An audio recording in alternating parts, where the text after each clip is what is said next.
Bonjour, aujourd'hui je fais la lecture du premier chapitre d'un des livres les plus célèbres du monde. C'est Le Petit Prince d'Antoine de Saint-Exupéry. Accompagnez avec moi.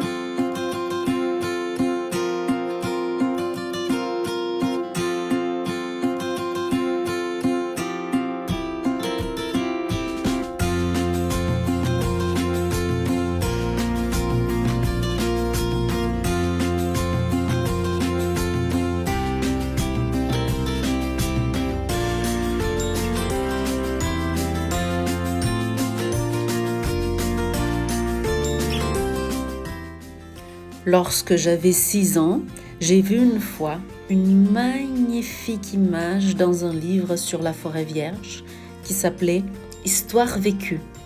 Ça représentait un serpent bois qui avalait un fauve.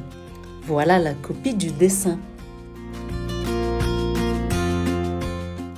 On disait dans le livre « Les serpents bois avalent leur proie tout entière sans la mâcher. Ensuite, ils ne peuvent plus bouger et ils dorment pendant les 6 mois de leur digestion. » J'ai alors beaucoup réfléchi sur les aventures de la jungle et à mon tour, j'ai réussi avec un crayon de couleur à tracer mon premier dessin. Mon dessin numéro 1, il était comme ça. J'ai montré mon chef d'œuvre aux grandes personnes. Je leur ai demandé si mon dessin leur faisait peur. Elles m'ont répondu « Pourquoi un chapeau ferait-il peur ?» Mon dessin ne représentait pas un chapeau, il représentait un serpent bois qui digérait un éléphant. J'ai alors dessiné l'intérieur du serpent bois afin que les grandes personnes puissent comprendre. Elles ont toujours besoin d'explications. Mon dessin numéro 2 était comme ça.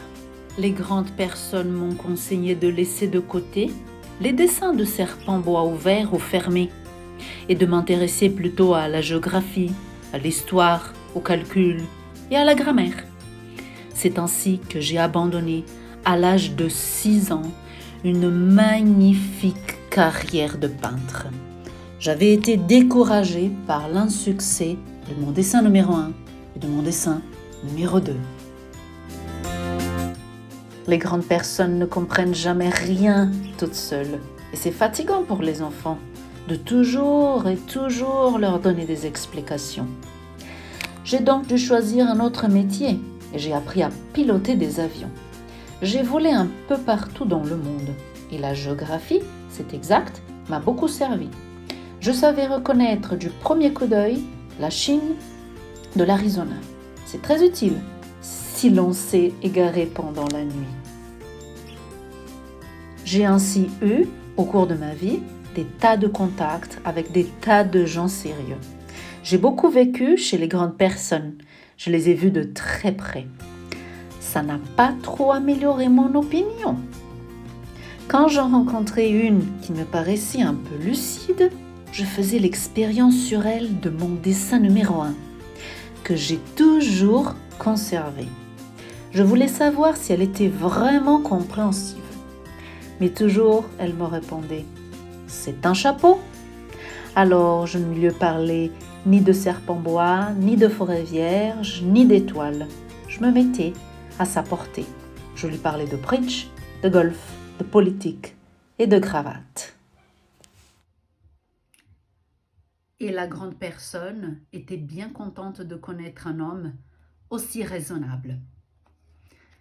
Merci beaucoup de m'accompagner. Écrivez-moi ici en bas dans les commentaires si vous l'avez déjà lu et dans quelle langue avez-vous lu ce livre. Dites-moi aussi si ça vous intéresse que je continue à faire des vidéos sous ce format-là. Passez une bonne journée, à bientôt dans une prochaine vidéo. Au revoir.